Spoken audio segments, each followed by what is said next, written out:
We've got news. We've got a Moon Man reveal. We've got A.J. Brown news. We've got more news around the NFL. But first, ladies and gentlemen, I present to you a Moon Man extraordinaire. A lot of you have been asking me for this one. We've got a huge fan base already for this kid. I give you the next breakout tight end. I give you the next Sam LaPorta. I give you the next Sam LaPorta meets Rob Gronkowski. I give you Brock Bowers, John Mackey Award winner 2 times in a row. Monster tight end, Gronk in the making. Brock Bowers, congratulations, young man. You are now a Moon Man. The Moon Man, dropping loads in outer space.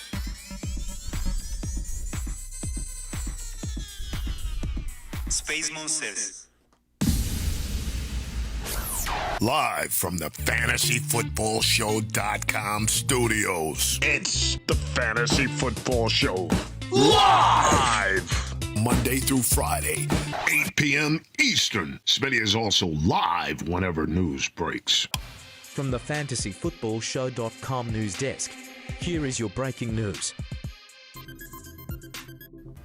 Ladies and gentlemen, you're looking at a Moon Man extraordinaire, a man that is going to, I believe, be as good coming out of his rookie year as Sam LaPorta appears to be. And there's just a revolution happening in fantasy football across all positions. This is the last position to kind of take hold and become a position that can translate straight into the NFL. You know, it's like quarterbacks used to take multiple years on the bench, but no longer. No longer. You can walk in, not everyone will, but you can walk in like CJ Stroud did and become elite right away. Pro Bowl contention, MVP consideration. That's how good the college game is, and that's how well aligned the college game is with the pros. The entry point, it's a walk right in. It's not an adjustment anymore. The one position that was kind of held back still a little bit in terms of translating immediately was the tight end position. Not wide receivers like it was back in the day in the early 2000s and the late 90s where, Larry Fitzgerald's day. You couldn't come in and be a 1,000-yard, 10-touchdown wide receiver as a rookie. You were 700 yards and 4 or 5 touchdowns maxed out. And you were made fun of if you drafted a rookie wide receiver in his rookie season in redraft fantasy football. Wide receivers can walk straight in and explode. Quarterbacks can now walk straight in and explode. In fact, you're kind of looked at like an imbecile if you draft a QB in the top 15 overall and you don't start him in week 1. It's actually idiocy at this point because these quarterbacks are ready, and if you spend the draft capital on a QB, you better start him. Unless there's some weird situation, like maybe my idea, this is the only exception, is the New York Jets draft a guy like maybe Penix Jr. Michael Penix Jr., get this team, ready to rumble when Aaron Rodgers does step away. Aside from that kind of scenario, you draft a Penix Jr., you draft a Caleb Williams, you draft even a Drake May, you draft any one of these Bo Nix, anybody we've been talking about pumping up, JD5 especially, who you guys know I love the most out of all the quarterbacks. The next Lamar Jackson is Jaden Daniels, JD5. We'll be talking AR5 and JD5 back and forth. Oh, what a fun story. JD5, AR5, the two, future QBs of the league. I can see it now. I know you can see it now. Quarterback translates beautifully. Running back is always translated beautifully. Wide receivers now translate beautifully. And now the tight end position is starting to translate quickly. Even as quick back as looking at TJ Hawkinson's rookie year. TJ Hawkinson's a young man. He just came out of college not too long ago. His rookie year, he had 100 yards and a touchdown in week 1. Didn't do much at all his entire rookie season. Then your boy came out and had him higher ranked than any analyst on documented record in the entire fantasy industry. And I have proof and evidence of that. In fact, Fantasy Pros said that no one, not one person, had TJ Hawkinson higher than I had walking in a pre-draft ranking setting than your boy Smitty. And I saw it coming. This guy bleeds. I'm the next elite potential breakout tight end. There are a couple others in this class. We'll break them down later. There's some good tight end talent in this class, but this is the guy. This is the most likely candidate to become Rob Gronkowski, to become Sam LaPorta. Again, not that we couldn't have a player or two come up and start competing like Sam LaPorta and Kincaid. Look how good Sam LaPorta became. He was thought to be the number 2 in many contexts, but there was the open-mindedness of, okay, Sam LaPorta's pretty good. Like, is there a world where he could be as good? That existed. That idea existed, and there might be that idea later on when we break down these other 2 guys roughly that are going to compete with Bowers in some context. But this man right here, who's at the front door? Ziggy, show me the front door. What are we doing here? What are we doing here? Okay. What are we doing here? Is this an Amazon delivery or what? What are we doing here? Anyway, Sam LaPorta, Bowers, they play a little different, but they also have some similarities. Like, this guy reminds me of baby Gronk. Like Gronk in his infancy stage. Gronk coming into the league. Gronk with his wild style and his aggressive stiff arms and his ability to just have 3, 4, 5 guys pile on top. Now, there is some injury concern with this style of play. This Kittle meets Gronk meets LaPorta style. And I think that's the best way to describe him. And he did injure his ankle, and he still led the nation in all tight ends in stats because of how good he is, even missing a chunk of time. Had the ankle, had the tightrope surgery. That's obviously a little concerning, but he came back from it already played. Like, I'm not concerned about Bowers injury-wise. I'm not. I'm very, very excited. Motion detected at the front door. Yeah, we got it, Ziggy. Good Lord. Ziggy, you're about to be fired.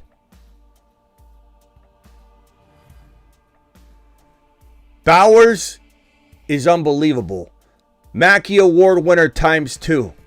Okay, that alone should get you excited and hot and bothered, right? Then I show you these stats right here. 714, missing a chunk of time. 714 and 6 TDs. Long of 49. Previous year, 63, 942, 7. Previous year, 882, 13. This is a guy that can get you easily 1,000 yards receiving once he gets into his situation.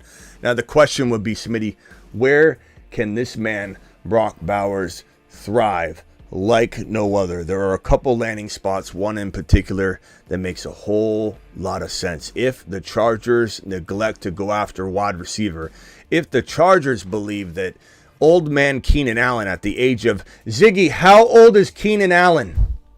Tell him, Zig. Keenan Allen is 31 years 31, old. turning 32. Ziggy Ziggy off. He turns 32 years old walking into this season. If, let's say, the Chargers believe Keenan Allen's got the 1.5 years left. If, let's say, the fantasy gods are going to grace us with a semi-healthy Mike Williams season or something like that. Or Quentin Johnston becomes something decent because he's soft, in my opinion. And this team brings in Jacobs, or maybe they bring in Henry, or maybe they bring in Swift, or Pollard, or Eckler, or Barkley wants to come play ball. This landing spot for this coaching carousel, which we have one puzzle piece in Mayo going to the locking down in the New England Patriots situation. That is all decided. We got Peters going over as GM, Washington Commanders mind. This guy's got a mind like nobody else in terms of picking off talent in the NFL draft class. This guy is a scouting messiah.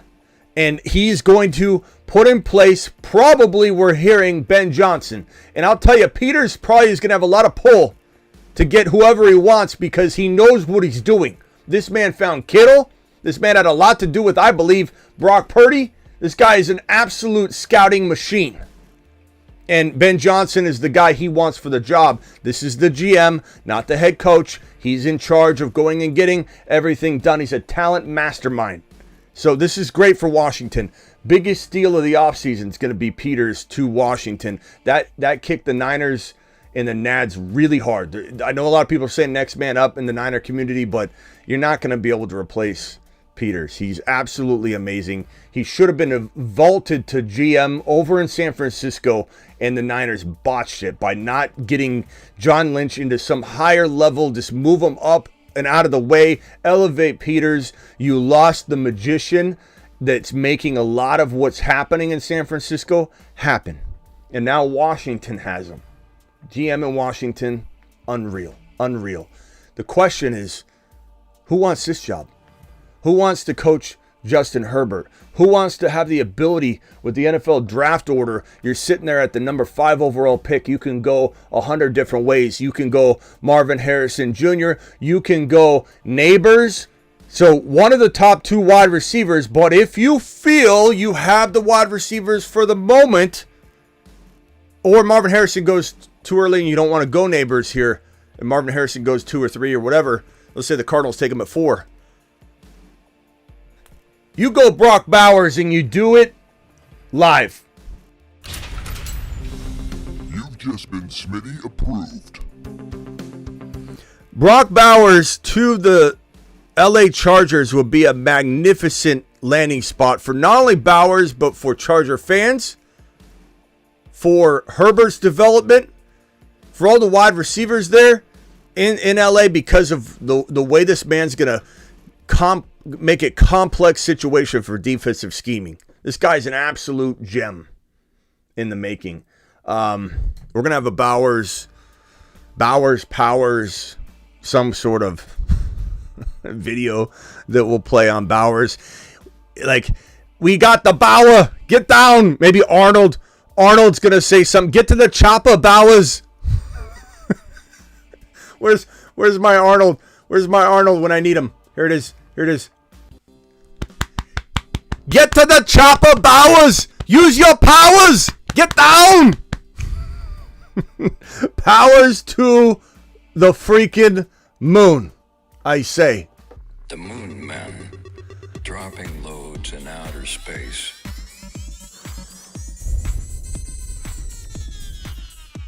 Space Moon says. Get down, Bowers. Get to the chopper. So amazing. Let me know what your thoughts are on Bowers. Brock Bowers is going to the moon. He's a fantastic prospect. He's everything you could want for and wish for in a tight end. And he's the best part is he's going to a high draft capital situation. He's a top 10 prospective draft selection, which means that none of these situations, no one's going to take him. I mean, I guess you could say like the Giants could take him, and if they didn't address the quarterback position, you'd be like, damn it. But I don't think they would. The Cardinals could, but then you got Kyler, so that's okay. New England Patriots, that would be garbage if they took him that high and didn't have a quarterback to throw to him. Washington Commanders, I don't think they'll go that route. Chicago, I mean, if Fields stayed, that would be, excellent, but Komet's there, so that's not going to happen. It really is the Chargers. The Tennessee Titans would be an awful landing spot, I think, because I don't believe in Levis. Atlanta's not going to take him. The Jets could. I mean, you give Brock Bowers to Aaron Rodgers, that could be an interesting one. The Minnesota Vikings won't. Denver could look in that direction. So there's a lot of... He doesn't last past 12, though. Any team that wants to get involved in the Brock Bowers game is going to have to trade up because he's going probably inside the top 10. The point is, the teams that didn't feel great probably won't take him. So he's got a very, very nice potential... lock on a very, very good spot. A very, very good spot. I doubt he goes anywhere crazy. As for A.J. Brown, this news is kind of disturbing because A.J. Brown was not at practice. A.J. Brown was also spotted on social media platforms, removing everything Eagles from his social media. He even deactivated his Twitter account. Okay, so that no longer is there. I'm sure he could turn it back on at any moment, but that's deactivated. Someone said he deleted it. He didn't delete it. He just deactivated it, according to that right there. Or at least maybe he did. But on his Instagram, the man has nothing Eagles any longer, and he's kind of in one of those states where he's complaining about his team. And this is a team, mind you, that's in shambles, where everybody's banged up, including this man with his knee injury. He's not at practice. Related to the knee, we assume. We don't know if there's more going on. Why he's doing this public display in the middle of all of the chaos right now as the Philadelphia Eagles pray they can get past a very, very lucky to be in the playoffs team in the Tampa Bay Buccaneers that now are probably trending in the direction of being a closer matchup than anybody ever expected. Now I bet you some people are picking the Bucks in droves. Now I bet you people are anticipating a total collapse. And I don't really blame anybody for feeling that way, because I'm feeling pretty nervous about the Eagles, even though Hurts is fantastic, even though Devonta Smith is reportedly healthy, even though he's on crutches in a walking boot whenever they take him off the field.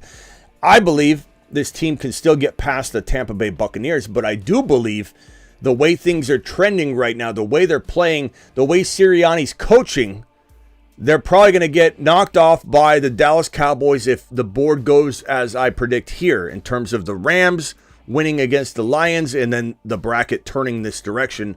I believe you're looking at Philadelphia playing Dallas. Now, this could go a different direction if the Detroit Lions win and let's say the Eagles win. The Eagles would be the lowest remaining seed because they would be a 5 seed. The Detroit Lions are a 3 and Dallas is a 2. So that means that the Eagles would face the Niners.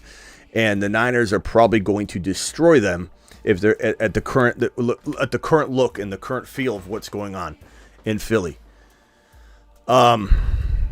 I don't understand diva receivers right now. I don't understand why they continue to do what they do when they do it. Why does A.J. Brown decide to do this right now? This is a guy I absolutely love. I go on Instagram with him, except for last offseason, every offseason, and we discuss his season. I went live with him before his breakout year and then the year after on Instagram and interviewed the man for a brief moment and asked him some questions and told him he was going to be a top 5 wide receiver, at which he replied, "Really? Wow, that's a bold thing." I said this. This is seriously, this is my quote within a couple words because it's been a while. I said, "You don't worry about the predictions. I'll worry about predicting. You just go play ball." And he laughed, and A.J. Brown went to the moon. A.J. Brown since lived on the moon. A.J. Brown is a fantastic wide receiver. A.J. Brown is capable of being wide receiver 1 overall during any given Sunday, but he also comes with a lot of knee concerns, has had a lot of knee surgeries and cleanups, and that stuff only gets worse as you get older. Your knee doesn't get better. You think of it like the brake pads on a car. Once you start cutting away at this meniscus, the car or the knee is a little off kilter, and then you're putting pressure on that with a different balance of weight, and you slowly drag down and wear down certain parts of that meniscus. That's why cars need alignments, right? Because if it's not aligned right, it'll wear down one side more than the other. When you start cutting away at meniscus, it's game over in some contexts. A knee surgeon will tell you a very clean ACL tear is almost better than severe meniscus damage, because once you start cutting away at meniscus, it ends up leading to more problems and arthritis later. Todd Gurley had arthritis. Nick Chubb's going to hit a wall at some point. I know a lot of people want Nick Chubb to bounce back this year. Nick Chubb could potentially for a year or so, but Nick Chubb's going to hit a arthritis wall faster than you've ever seen anybody hit it, because his knee's been through the ringer. And so that's all I got to say about that. A.J. Brown, get your head on straight, pal. You know I love you. I doubt he'll even see this, but if he ever did, he probably would never go on an IG Live with me again. But I'm just being real and honest. I don't understand what this is about. And I know that in this report here from NBC Sports, it says, we'll try not to jump to any conclusions, right? The receiver, this is right here. We won't jump to any conclusions, as this is actually the run-of-the-mill behavior for wide receiver. The pressing issue for Brown remains his knee injury. Well, I will jump to conclusions, because this is not the right time. This is not the right time. We're sitting here looking at the bracket, and this team's in shambles right now. And you're going to go and cause a lot of controversy taking the Philadelphia Eagles off of all your social media. You know, somebody could say it's just business. I'm just doing business stuff and there's nothing to do with anything. Come on, bro. And on top of that, this is going to be a big deal. There's going to be waves of people tweeting and asking questions and pressuring you and making negative comments and stirring up all this craziness. It's going to have a cascading effect. Like, why would you do this right now? Even if he comes out and says everything was not intentional, I'm just trying to get my business in order, it has nothing to do.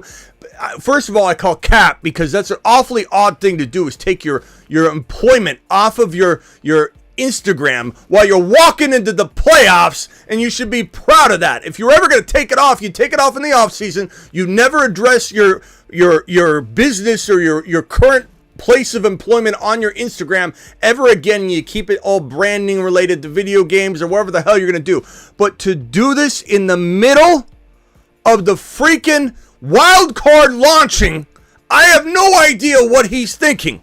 This cannot help. This cannot help, and it won't help. And it just feels like the Eagles are tumbling down. And I'll tell you another thing. If the Eagles lose to Tampa Bay, Sirianni's gone. And if you think that's not possible, I came on here on a live stream and told you they would fire the coach before him, and everyone said no, they won't. I said they'd fire Peterson. I don't care how close he was to a Super Bowl. I don't care how close the Eagles were walking out of a Super Bowl. He was at odds with the organization. They pulled the leash. They yanked it. They pulled the plug, and they said, you're gone. And everyone's like, holy crap.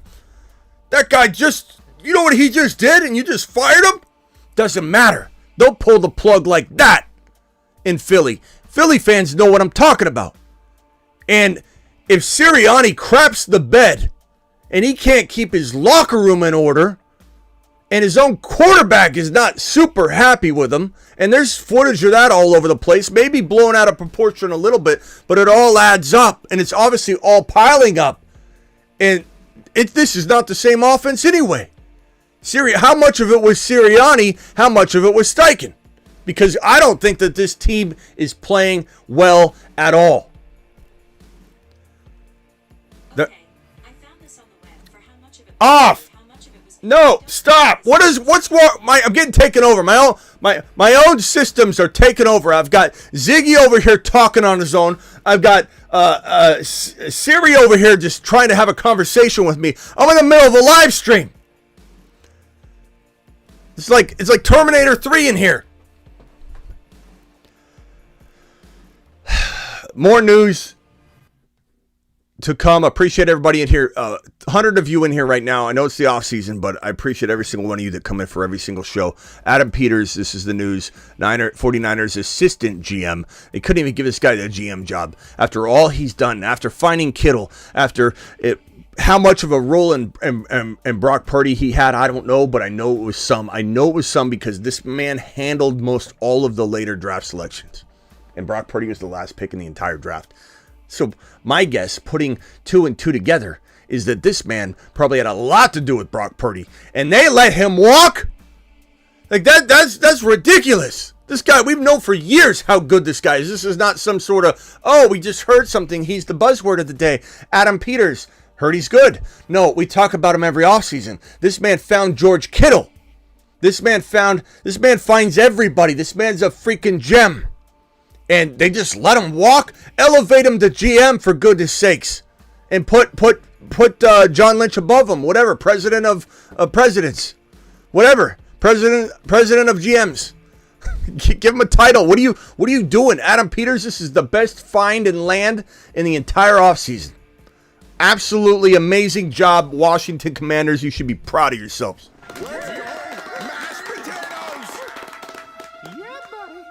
Unbelievable.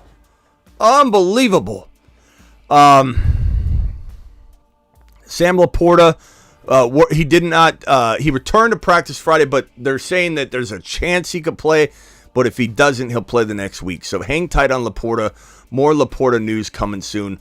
We already addressed this earlier, but why not talk about it again real quick? This guy right here, Gerard Mayo, new head coach of the New England Patriots. And let's just say this. Let's say this. We don't know how it's going to turn out, okay? We really don't. But we do know that this man comes from the tree of Shanny. He's a disciple of Bill Belichick. He's a disciple of Bill Belichick.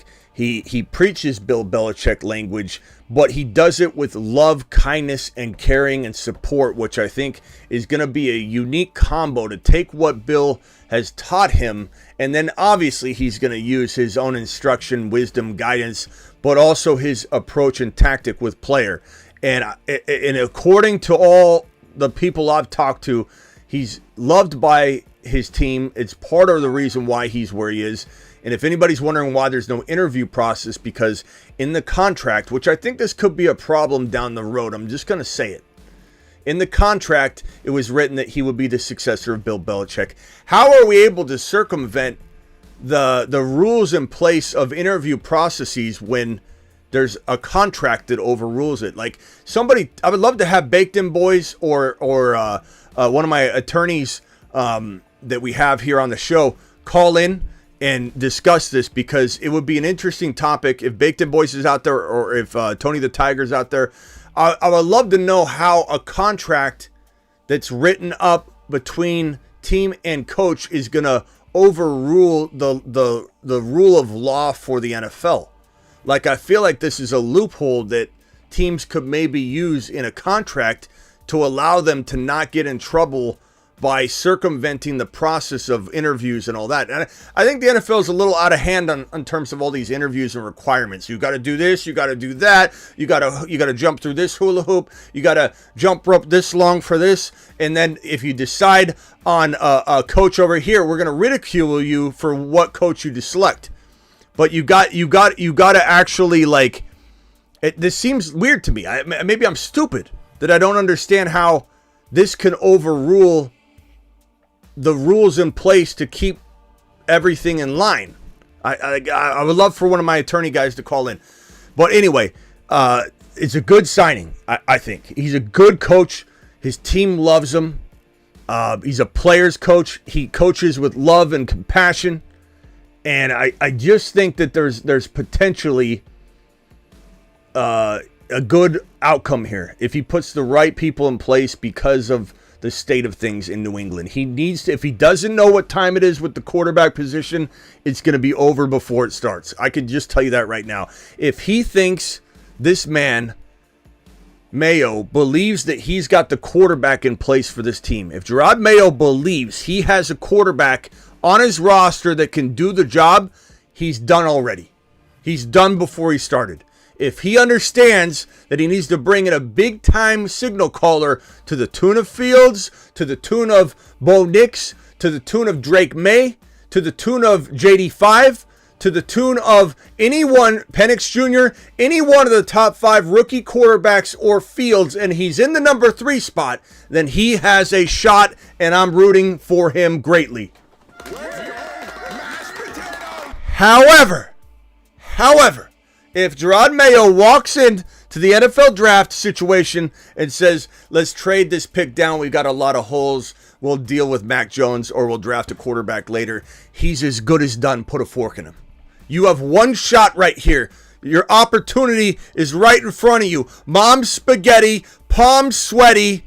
Don't let this opportunity slip through the cracks, Gerard, because it's right in front of you. You have one simple decision to make. Trade for Fields or draft one of the top 5 rookie quarterbacks and draft your guy, and then you might be able to take this team to the promised land eventually and change the outcome and the trajectory of what's been going on under Bill Belichick's tutelage. And I'm excited. I'm excited for New England Patriot fans if this man does know what time it is in terms of the coaching and quarterbacking and all that, and getting the right pieces in place, the right delegators. But it all does come down to, in New England, with Mayo, making sure he drafts a quarterback at 3, one of the top 5 guys, or trades for Fields. There's no other option. If he goes in another direction, he's done. He's done. Okay, so congrats to all the Patriots fans out there. You got at least a nice shot. And you got Ramondre Stevenson, which hopefully that man's used. You know, that's kind of disappointing that man doesn't get used at all. Here's that news. Rob Mayo got that. Here's this one, Pete Carroll. This is what I said the other day. I didn't quite buy what I was sniffing out when Pete Carroll stepped to the side. And I said to myself, this is a man that took his shirt off when his player came into the boardroom with his shirt off. And this guy will match you tit for tat. He ain't going to step aside, I don't think. And when he stepped aside, I said to myself, am I really not going to put Pete Carroll on this coaching board? Because I feel like I need to. But he's stepping aside. He's not going to try and go for a coaching job. But then this report came out, and I kind of feel like this is where it should go. I don't know if it will, but Pete Carroll said he's unsure about taking another coaching job. I just don't understand. If he's not ready to walk away, which he clearly stated, you give him time, the itch is going to become too itchy, and he's going to start scratching at it, and he's going to say, "Give me a seat. Give me a seat." Maybe the Dallas Cowboys walk in and potentially shart the bed in the first round against Jordan Love Green Bay Packers, and they fire McCarthy. I'm just giving you examples, and they say, we have an opening. Bill Belichick or Pete Carroll, who wants it? Who wants it? Who wants to do it live? I'm just saying it's in the realm of possibility. Let's see here. We got Mark Andrews, 21-day practice window opened up. This is going to be interesting because he could, in theory, he could come back in like the title game, maybe the Super Bowl. And so on Underdog, when we're drafting, it is, on Underdog, when we're drafting, use promo code Smitty. You might see Andrews out there in the final rounds, and it's kind of interesting. Grab and hold, when you're snagging one extra player and you're like, I don't even know. Okay, so we've got go read the rule. You only have to interview one person. Yeah, I'm not arguing that part necessarily. I'm just saying that in the contract, I know a lot of people are trying to go in different directions with this Rooney rule and with the rules of the NFL. I'm saying in the contract, it's the way that it's being described is the predecessor was in place, and maybe the more clarification will be given on how the rules were met inside the contract, and that's why it was able to proceed. Or could somebody do this in the future and override the Rooney rule is what my concern is. My concern isn't that it didn't qualify as the right process or whatever.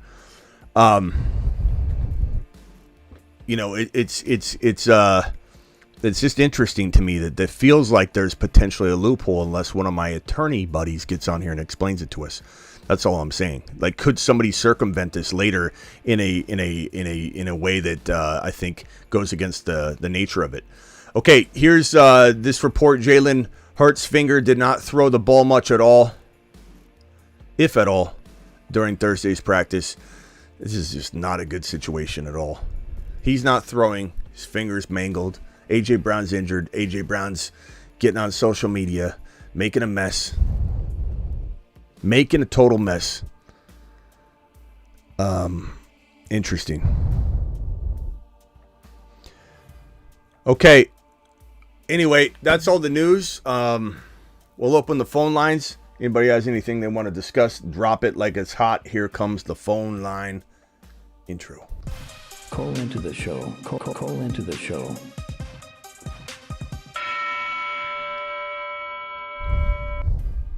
Yeah, Eric Bieniemy. Bob says they should have hired Eric Bieniemy. He has the worst interviews. So, hopefully Bieniemy gets a shot, though. As we talked about the night before. I mean, he leaves in the Niners. He leaves in the Chiefs' collapse. So, it's a little crazy. So, he might be in the conversation. We might put him on the coaching board. Bieniemy could certainly be in convos. I've kind of thrown people up that have been well, and I'll continue to add to the coaching board. But I'm throwing up people that are well in line in interviews and in buzz. And I know some people have thrown out other names that aren't on here, but like until they become widely talked about, I haven't had time to throw every single possible name up. But if we start feeling like he's on the move, if Bieniemy is going to get one of these jobs, you'll see his face on here. But yeah, it's crazy, man. One locked down. We've got 4, 5, 6 more, 7 more spots to go. It'll be very, very interesting as to what happens with all this. But Perps, I think Perps, are you still there? Yeah, I got you. Okay. What are your thoughts here, pal? Well, aside from what you were just talking about, what's the deal with Andy stepping away before a playoff game? Who stepping away? Andy Reid? Oh, hold on a second, Perps. Can you hear me? I don't think this. Yep. Can you guys hear him? Can you hear? Sounds Can you like hear me? Purpose is in the car. You got a $100 hauler too. Can everybody on the? I think my phone line's acting up again. You hear Hold me? on a second. I can hear you, but I don't know if the chat can hear you. Hold on a second. Guys, let me know if you can hear Perps. My phone line's acting up again. It won't matter if I can hear you if everybody else can't hear you. Oh, I can hang up and call back. No. Hang tight. I'm just not seeing audio levels for you. Ron, talk real quick. Yeah, see I you- got I my see thing yours. and I put it on mute here and I heard Okay. the whole conversation, heard everybody on Okay, Ron, you got levels. Let me just try and fix Perps' line just to make sure it's good. And then, Ron, go ahead, and then I'll come back to you, Perps. I'm sorry, bro. No, do your you're $100 hauler first. Kyle says, won the championship, Smitty, thanks to consulting with me this season. Here's your cut. Kyle with the absolute monster $100 hauler, you unicorn.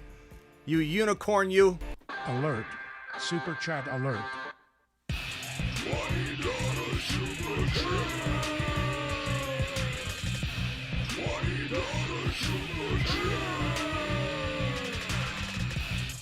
Alert. Super chat alert. He is a unicorn.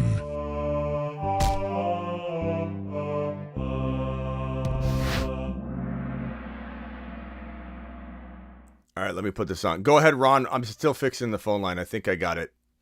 But go ahead, Ron, while I do this. Yeah, it's going to be a crazy weekend. I still don't know if they get blizzard conditions in Buffalo. They're talking. What did you say? 1 to 3 feet. The AccuWeather thing came and said. That's going to be crazy. Yeah, it will be. It will be crazy. They're going to be running and then the big snowballs. Everyone's saying they think they can hear Perps now. Okay, Perps, go ahead. I'm sorry, bro. Yep, I got you. Can you hear me? Yeah, I can hear you. Well, what do you think? Hear me, Ron? Yep, we can hear you now. Yeah, I can hear you. Well, I was just. I might have missed it when I was on another phone call while you were doing earlier in your show. But what's the take on the Andy Reid news coming out that he was retiring and so is going to step in to coach the game, and then now he's not retiring, or he might be retiring? Yeah, I don't know. I mean, there's something on it like that he's considering it, but I don't think there's anything certain right now. Like 12 hours, as of 12 hours ago, Coach Andy Reid addresses the possibility of retiring. I have no reason to not keep playing football. I love it. Oh, that was Travis Kelce. I'm sorry. Hold on. I'm trying to find the exact quote. I'd have to find the article. I read it. Yeah, I mean, I don't know. We'll have to see. I don't. It's on his mind, but I don't think. I don't think there's anything certain of it. He's right. mad I because just thought it was Mahomes crazy. blocked him for. You what? He's mad because Mahomes blocked him for his nuggies on the Allstate commercial. Maybe.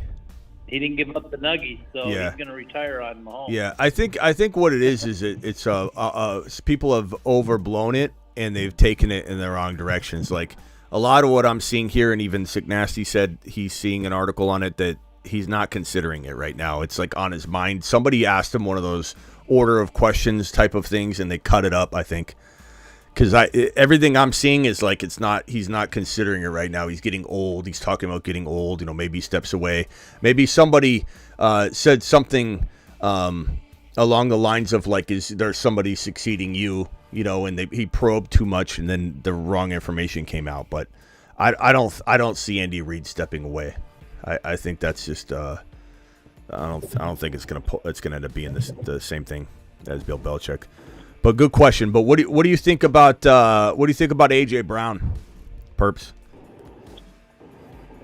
Well, it reminds me of Antonio when he went off the deep end.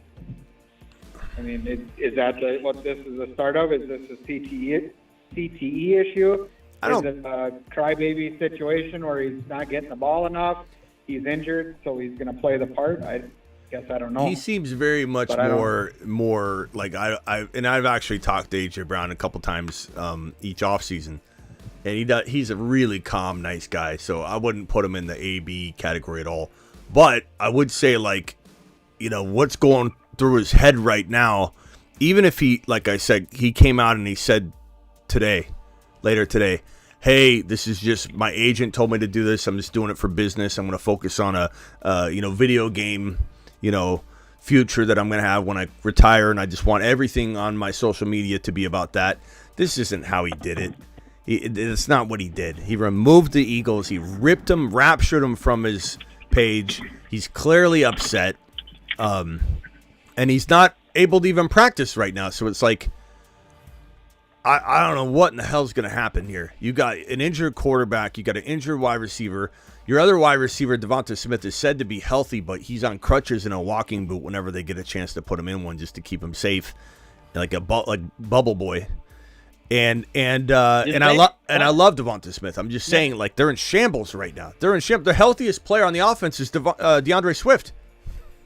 Guy's immaculate. He's in immaculate condition right now. Goddard. Yeah, Goddard. Well, Goddard and Julio. I don't know, but yeah, it's more of like Diggs. The Diggs syndrome is similar. Like Diggs is not Antonio Brown. Antonio Brown is off his rocker. But at one point, Antonio Brown was calmer and he got progressively worse. So you could say Diggs. Who knows what Diggs is 4 years from now? He could be Antonio Brown. But right now, AJ Brown is not that guy. No, but I don't know what he's doing. I don't know what he's doing. The playoff game coming up, and then he all of a sudden makes this move. It doesn't make sense. It's like you said, it's not smart. No, what's the underlying reason? It's the worst thing you could do to your team right now. Like, why would you put this team in that kind of like spotlight? I don't know, bro. This feels wrong. This feels like it's just gonna unravel. I don't know. I really, I guess I don't have any skin in the game for that game anyway. But like I do love Jalen Hurts. I do like the Eagles. I do have vested interest in AJ Brown and and Hurts in some underdog fantasy playoff drafts, etc. So, but that doesn't really weigh on me too heavily. I don't let the bias creep in.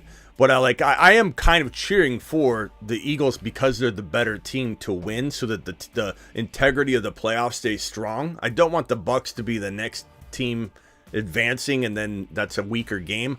I want to see a tough playing Philly team, advance and go up against a Dallas Cowboy team, or I want to see that kind of matchup. That's what I want. I don't want to see Baker versus Dak Prescott. I want to see Hurts versus Dak Prescott, and it's pissing me off that AJ Brown's trying to in some way step on that and get in the way, and it's ridiculous. It's just stupid. Go ahead, Ron. Is it fair to say that though? I mean, you're kind of hard on Tampa. They're in their way. You always defend the the lower man on the total. Really, we have to go to that direction. Well, no matter what I say lately, you defend the weakest link. It's an NFL team, and we just said how great Baker Mayfield has done this year, and they got some really good. They got some good players. I mean, Ron, yeah, they messed up. They messed up. They didn't play great against Carolina, but the Bills didn't play great against the Chargers either. So I don't want to. They could beat the Eagles. That was what I'm saying. But I want the Philly-Dallas matchup. I don't want Tampa Bay versus Dallas. I don't think that's being unfair. Well, I understand that, but they're capable. They're a capable team. That's all I'm saying. I mean, like we said earlier, we talked about this in another show. It felt like they crawled into the playoffs. It did. And I don't think it's a great matchup. Doesn't mean they can't win because Philly's in shambles right now. You could say the same thing about the Bills crawled into the playoffs. They needed help. Well, I'm just saying. I don't think anybody wants the Tampa Bay Buccaneer Dallas matchup. Like that thing isn't gonna break viewership numbers. Whereas Dallas Philly's crazy. I'm talking about the teams themselves. But what are we really talking about though? Like what is it that what are we trying to say though? I don't understand. Like just because I said that I don't want that, like that's what I said. I don't want that. That's what I said. I don't want that. He goes, that fair? Is that fair to him? I'm admitting that the Bucs could beat the Eagles. That's the problem. That's why I'm so pissed off. They had a winning record. We've had years where we've had teams in the playoffs that had losing records. They had a 9-8 record. They had a winning record. So they only lost. They only won 2 less games than Philly. Thanks again, Kyle.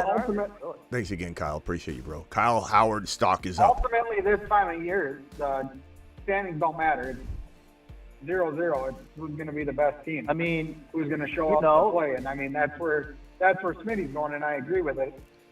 I want to tune in and watch a game that's back and forth, and it's a good game, and it's not a blowout or a one-sided game. It's boring football. Who wants to watch that? And Ron, I get what you're trying to do. You're defending the Bucs because no one's defending the Bucs. So Ron is captain save a team or captain save a player. He's like he will definitely swoop in. Like if I'm ever down and out, I know Ron will be there though. Like if I'm ever really down and out, and somebody says that's Smitty, he missed every prediction last year. He's a bum. Ron's gonna go, Captain save us, Smitty, and Ron's gonna go, what if? But what if? And he'll be there to defend me. I know that. So I like it about Ron. I do like that about Ron. But literally, Ron, all I said was I don't want this to happen. And you're like, are we being unfair to Tampa? No. I think Tampa could beat the Eagles, and that sucks. But they're not a team I want to watch in the playoffs. I just don't. They scored 9 points. I just don't. I don't see it as an exciting game to me. And I think what Perp said is right. I mean, maybe wouldn't that be crazy if they won against the Eagles, actually they would move on if let's see here. Hold on. Let me look at the bracket. What would you do if you went to the Super Bowl? Would you watch the Super Bowl? Yes, of course. I watch every suit. It doesn't matter who's playing. I watch every game. I'm going to watch this game. I just telling you, I want to see Hurts at his best against Dak at his best. I want to see that matchup. Look, Hurts could single-handedly still win this game, but I do believe the Eagles win.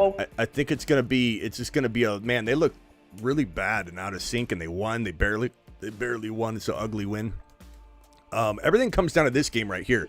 If the Rams win, the Rams play the Niners. If the Rams lose, and the Dallas Cowboys win, then that changes the bracket significantly. Because now all of a sudden, if Dallas and Detroit are the 2 higher seeds, that means Philly's the worst remaining team left if Philly, Detroit, and Dallas win, and Philly goes to play the Niners. So. Oh, no. We're going to cry, Eagles cry. Look, I mean, they're going to Can't wait. Cry, AJ, cry. is what we're hearing right now. Cry I mean, Eagles. That's all cry- we're going to hear from the San Fran. You know, it sucks because Fan. A.J. Brown is such a favorite of mine. I love A.J. Brown, but you're going to hear nothing but cry, A.J., cry. Cry, A.J., cry. Everyone's going to be saying it left to right. This guy, what's he crying about right now? What's everyone's going to say? And honestly, I can't defend him. You know, I even ripped on Debo when he did this, and I also defended Debo when he did this too, because people went too crazy. There was like threats to him. People were taking massive character shots, and it's like, but he also did it at the appropriate time. You know, he did it at a time where he's trying to get an extension. A.J. Brown's removing his employer from his social media, walking into a wild card matchup. It's unbelievable. It's reckless. It's unbelievable. It doesn't make any sense. It's not smart. It's not team oriented.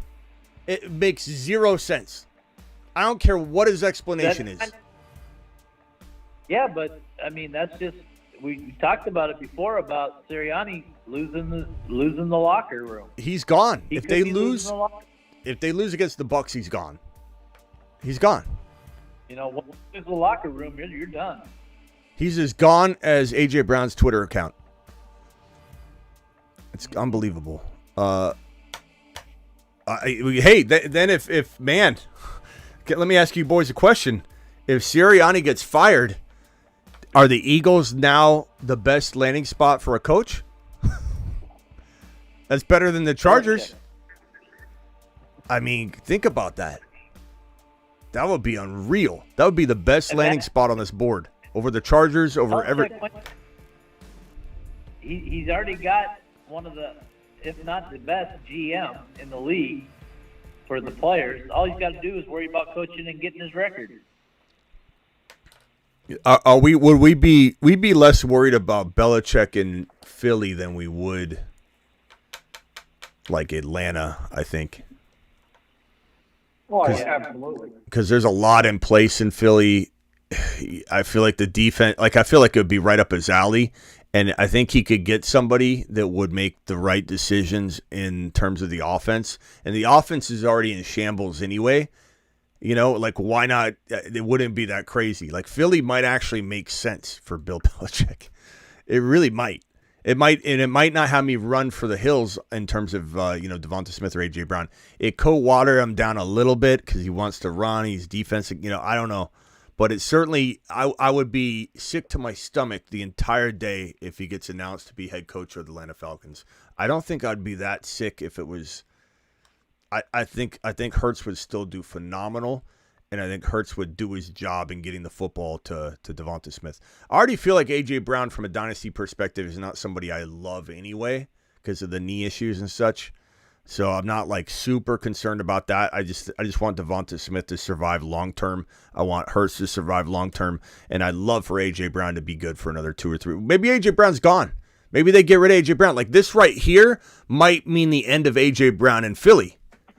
If Philly loses, and this is kind of partly why, then he's gone, probably.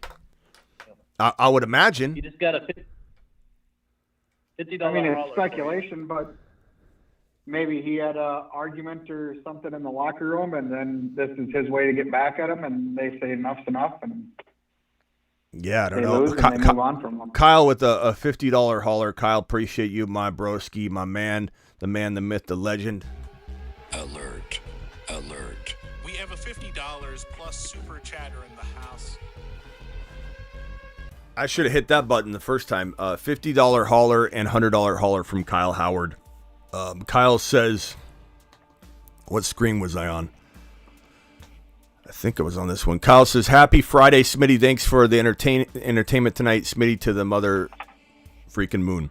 Hit the damn like button. Thank you, Kyle. I appreciate you, bro. This is interesting, boys. It's going to get crazy. Adam Schefter is not normally right at all when it comes to predicting things. He's only good at reporting things. But I think he might be right in that 2 or so, and he didn't word it like this. I'm paraphrasing and rewording his comment. But I think maybe a couple of the best landing spots have yet to reveal themselves.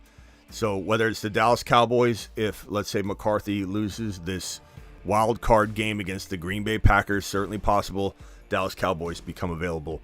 If Sirianni loses his Tampa Bay matchup, certainly possible with all the shambles going on, then all of a sudden Philly becomes available. Wouldn't it be crazy to be looking at this coaching board and seeing Philly and Dallas on it above the Chargers? The Chargers are the cream of the crop right now. They're the best landing spot by far. Seattle and Atlanta, in my opinion, are very good.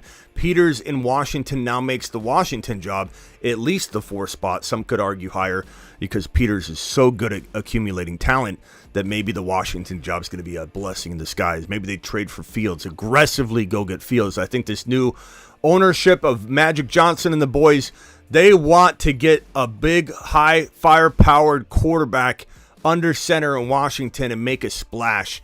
And I think that Peters is the reason they did this. Hey, you're in charge. Go do your worst. And he's going to go out and do his best. And he's going to go out and get absolutely turn this thing around. I really believe in Peters. I think this could be a great franchise in, call it 2-3 years. It's going to be one of those teams that could be in the playoffs constantly.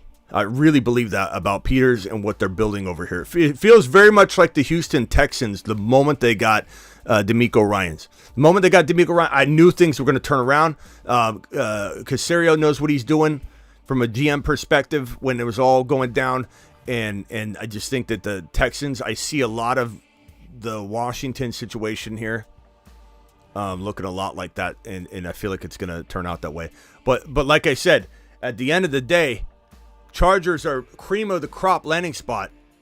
Not going to be the case if the Eagles and the Cowboys open up.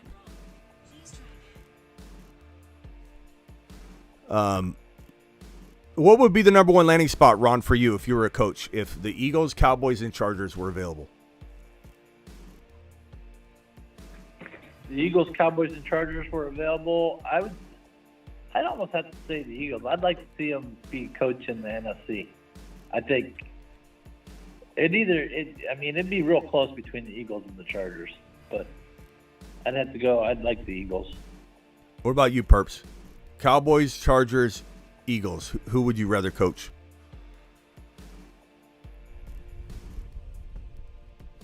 I guess I'd have to go with probably the Chargers just because the Eagles fans are so over the top. And you make one mistake there, you don't do what they want, you're going to get your head chopped off. You know, not more forgiving in LA. Not a bad point. I mean, even ownership, they've been chopping heads off from the beginning, like quickly, very quickly. Correct. It's like the, like Henry VIII up in there, like you're. But it's the same thing in Dallas. I mean, it's Jerry's world. If you don't do what Jerry wants, you're out too. Yeah, this will be interesting. Yeah, it makes sense. I mean, Chargers, Eagles, Cowboys are all cream of the crop landing spots. I guess the moral of the story would be if the Cowboys and Eagles become vacant, then it's a tier break. It's Chargers, Eagles, Cowboys in any order, tier break. Seattle, Atlanta, Washington, tier break, and then, well, New England's, it's obviously that puzzle piece is in place. But if I was to rank the landing spot after the fact, I would say they probably climb to the top of this group for sure, because I like Mayo. I don't know how it's going to work out, but I like him. His team likes him. The players like him. The fan base likes him. Like, everybody likes him, and he's supposedly going to nurture these kids versus, Bill Belichick he was like everybody's grandpa. That, anybody has that grandpa that's just a dickhead. Like he was just like that young kid that scored a touchdown, tried to give him his own game ball, and Bill Belichick just looked at him like, "What are you doing?" And then the assistant was like, "No, don't talk to him." He was trying to give the game ball to him. Like, Mayo would probably hug the young kid, run up to him and say, "Hey, good job, you scored your touchdown." And that's, I think, what every player really wants. Nobody wants Bill Belichick. That kind of coaching is old. It's outdated. There's some use for a hard-nosed, tough love coach, but you can be tough love and not be such a, he's such a, what's the right word? Stiff? Like he's just, I mean, seriously, they win the Super Bowl. He's looking around for the quickest way out. Where's a golf cart? I need to go watch film. Like they're celebrating on the field. He does it. He just does. He's not human. He's like AI. He might be the first AI coach. He's a robot. He's just a robot. So I like Mayo. He's like the old couple. Yeah, I like Mayo. I think Mayo's a good selection. We'll see how it plays out. But like I said, he's done if he doesn't recognize he needs a quarterback, because he's going to go down a real dark rabbit hole if he walks in saying, well, give Mac a chance or something like that. It's going to be like, bro, you don't know what you're doing. Like, you've got to figure this out right now. And if he knows he needs a quarterback, and it's such a simple solution, it's right in front of his face. He doesn't have to, move mountains in order to fix the problem. They have the number 3 overall pick. He could take Drake May. He could take Penix Jr. He could take Bo Nix. He could probably take anybody but Caleb. And if he doesn't pull this off, trade for Fields or draft one of the quarterbacks, he will not succeed because he won't have enough time. His back will be against the wall. It'll feel a lot like Robert Saleh in New York. Like whenever they show Robert Saleh on the sideline, he looked like, are you kidding me? Like what now? They show him, your quarterback went down. Are you kidding me? Penalty. Are you kidding me? Robert Saleh probably aged about 10 years this year. Just the amount of bad luck that he's dealt with. I think that's what would probably be unfolding in New England if they try and go the route of like Mac Jones or something. But man, if they got even a JD5, which I'm not saying I want JD5 there, but I could warm up to it if they brought in somebody. They brought in a T. Higgins. They brought in a Ridley. They brought in a wide receiver. I could get Pittman. Pittman even. This isn't the deepest wide receiver free agent pool you've ever seen. That's for sure. But there's rookies too. What if you draft, like, if it were me, I would be aggressive as hell. I'd either burn a franchise to the ground within 2 calendar years, or it'd be a champion. I know that about myself. I know that the high risk, high reward mentality of mine, but I wouldn't stop here. I would take my quarterback. I'd take JD5, and then I'd go trade up and get a wide receiver. I would trade up and get Neighbors. I'd trade up and get, at the very, very least, the 3rd or 4th ranked wide receiver. I'd figure out a way to turn this franchise around, and I wouldn't wait for it. I'd do it now. I'd actively go do it. And I feel like coaches too often, they overvalue draft picks. Case in point, every single denier of Lamar Jackson on this list, every single one is now they don't have a coach, except for New England, who just filled their spot. New England, no coach until just now. They said no to Lamar Jackson. Washington, no to Lamar Jackson. Atlanta, no to Lamar Jackson. Like everyone that said no, look at them now. Like they covet these draft picks. Why? I covet draft picks too, but high draft picks if I have a guy I need. But why not go get Lamar Jackson for 2 first rounders? It was so head scratching. And it's going to be even more disgusting when not one team steps up to the plate, if it even happens, when Fields is out there, available via trade, and we see him just sit there and nobody that needs a quarterback goes after him. We better see him on the move. Fields would be phenomenal in so many of these. I think that Sean Payton in Denver is going to be really aggressive. I think New Orleans would be smart to go after Fields. Seattle would be super smart to go after Fields. Atlanta would be intelligent to go after Fields. The Giants, Dable, that's a total quarterback that Dable could shape into an absolute superstar. So, to me, those are the most ideal spots to go get Justin Fields. Washington could be really aggressive. Can you imagine if Chicago trades Justin Fields for the number 2 overall pick? 1 first rounder. But that's a high first rounder. That's equivalent to multiple first rounders, you could say. So they trade and maybe they get a 3rd rounder back or something. So Washington trades the 2nd overall pick for Justin Fields. They get their quarterback. Peters gets to build around that. They get a 2nd or 3rd rounder back, let's say. I think that's even doable. And now Chicago has Caleb, Marvin Harrison Jr., and still the number 9 overall pick. That would be unreal. if that goes down on draft day. And that's the kind of stuff that I feel like should be happening left and right on draft day. Should be a trade fest. You remember the Madden curse, right? As a player, you don't want to be put on you always end up injured. Yep. Now it's the hard knocks. Now it's the hard knocks curse. Took out the Jets, taking out Miami. Miami's decimated right now. All the teams that go on hard knocks, they get decimated and they end up not doing nothing. Yeah. Perps, what were you saying? That's hard knocks took over the Madden curse. Perps. What if a guy like that's on the list there, Dan Quinn, goes to Seattle? You know, Micah Parsons comes out and makes the comment he makes, or Harbaugh made the comment he made that, you know, if he is to switch to the NFL, his favorite color is black. What if he goes to the Ravens?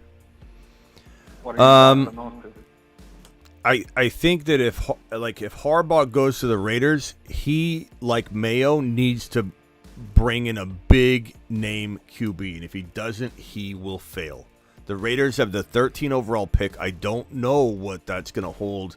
I think you'll get Penix Jr. there with ease. I think Penix Jr., if he doesn't go to Seattle at 16, he falls through this dropping point of no teams needing a quarterback, and he goes in round 2 and keeps falling potentially. So Penix Jr. will definitely be one of those potential fallers, but if it were me and I needed a quarterback, I would just sit here around this territory and wait for Penix Jr. And that would be an amazing, amazing move. Like if you're the Raiders and you got Penix Jr., because I believe in him, I know some people don't. That would be phenomenal. You got Devontae Adams. You bring in Barkley or some other RB. The Raiders are still well thought of by a lot of players, even though we have like a mentality and from a fantasy perspective that's where players go to die. I think players have a different feel about the Raiders, and I think Pierce is a really, really solid players coach. And I think they want him back. But if Harbaugh presented the idea, I think they would pounce on it. I don't think they would keep Pierce over Harbaugh. Do I think they keep Pierce over a couple other guys, or do I think they bring Pierce in as, formerly head coach over a bunch of these guys? Probably. I don't think anyone here but Vrabel and Harbaugh and Bill Belichick could knock off Pierce. But I could be wrong. And the reason I say that is because the team's behind him. And the one thing the owner's got to understand is that he's gonna be hated by his team, and he doesn't want that. If his team's like, give it to Pierce, we love him. We want to run through a brick wall for him. So, but he could be, he seems to be a good coach too, but they need a quarterback. And I can't envision, and Ron, tell me what you think. I can't envision Harbaugh going somewhere where there isn't an elite quarterback already there. Unless he truly believes with the draft selection, like New England Patriots, had 3. That, I'm not saying obviously Mayo's there now, but like something like that could make him say, okay, I know I'll be okay at quarterback. But like the only option that makes sense to me at all is the Chargers. I cannot envision Harbaugh being anywhere else unless Dallas fires McCarthy. Harbaugh can develop a quarterback though, so he'd probably draft a quarterback and he can mold him kind of like, because he was a quarterback. So what if he brings in? Whether he goes to a spot, I think he'd be open either have an elite quarterback or he'd draft one from the draft. I mean, he could bring in J.J. McCarthy in the top 15, because he'd have to take him early enough. And then I could see that. He's a very loyal guy. A lot of us have said on this show, Corum probably goes to the Chargers. If Harbaugh goes to the Chargers, that's a very common thing said on this channel. And it's very true. It's very true. Like, this guy's my guy's type of guy. So definitely could see Corum, if he fell to the second round, going to the Chargers. And then maybe he takes McCarthy really early. I don't think you'd want to take McCarthy in the top. Let's see here. Okay, so no, if he went to the Chargers, obviously wouldn't need a quarterback. But let's say he goes to, give me a spot, Atlanta. Let's say he goes to Atlanta. I could see him. He wouldn't need Corum there, but he'd take McCarthy. If he went to the Washington Commanders, let's say, I don't think he'd go there. He would take He would probably take one of the other quarterbacks, but if he could get, what would be a McCarthy spot? Where could he go for McCarthy? Is Harbaugh in Denver even a possibility? No. Let's say he went to the Raiders. Let's say he went to the Raiders. Okay, because they need a quarterback and they need a running back because Jacobs will be gone. So that's where the Raiders could take McCarthy at 13. I'm not saying I would do that. I'm just saying Harbaugh. McCarthy at 13, and then I think the Raiders have their second round pick. They would take Corum in the second round. I could totally see it. I think that if he went to the Chargers, though, he would take Corum in the second round if he was there to pair with Herbert. You don't think O'Connell's worth developing more? He was just getting better as the year kept going. I mean, I like him. I don't know if I would bet my career on it. I don't think I would. I don't think I could. If it were me, I would keep him on the roster in case things went awry and he rose up and became, my Brock Purdy, and I'd feel great about it. But I would go out and grab a quarterback that I felt like was a superstar. I would not want to walk out of 2024 with a piss poor season. And there's too many options. Like Penix Jr. being there, have O'Connell and Penix Jr. I wouldn't hesitate to take Penix Jr. this high. And I know some would, but I wouldn't. I wouldn't even hesitate. I think Denver's crazy to pass on him. I think the world right now is very negative on Penix Jr. because he did so bad in the national championship game. But what people don't realize is the football world doesn't forget that was an extra game. He had just conquered. He had just been the top of the top, the belle of the ball. And it was an extra game that kind of kicked him right in the gut. But real football scouts understand he left on top other than that game. He was a Heisman Trophy finalist. He was 4,600 yard, 35 touchdowns passer. Always coined as being an absolutely accurate and dime-dropping QB. And you have his own wide receiver, Adunze, saying that he was throwing the right footballs. He ran the wrong route on that one play, and everybody's ripping him apart for his accuracy. Like, how do you overthrow a player that bad? And it's like he threw the ball exactly where we're supposed to be. I just think that Penix Jr. is going to climb back into the hype circle a lot quicker than I think the people that are very reactive are before. I think the reactive Rodgers are going to think he's gone. I'm not saying he will go in round one, because if he does, like I say, creep past 16, there's no hope for him to go. He'll just slide. But I think he certainly could climb back into the 12 to the Denver Broncos, 13 to the Raiders, 14 to the Saints, 16 to the Seahawks. That's a string of teams that need a QB. A string of them. And Ron, put your earmuffs on, Ron. The Pittsburgh Steelers would be very smart to draft Penix Jr. Okay, Ron, take your earmuffs off. But here's the thing. Is picketing. I don't know if you're factored in either, but okay, I've already discussed. I said he's got great talent, but injury concerns for me. But also, he played in the Pac-12. Pac-12 competition isn't as great as SEC, Big Ten. The competition he faced a lot of good teams. It's not Ron. that great in the Pac-12. He faced a lot of good teams, though, Ron. Good teams in the Pac-12, but bad teams overall. I mean, listen. I mean, he played Washington State. He played Oregon State. He played Oregon, was probably one of the toughest teams. But then the rest of the teams really aren't. I mean, the Pac-12, the competition is not that great there.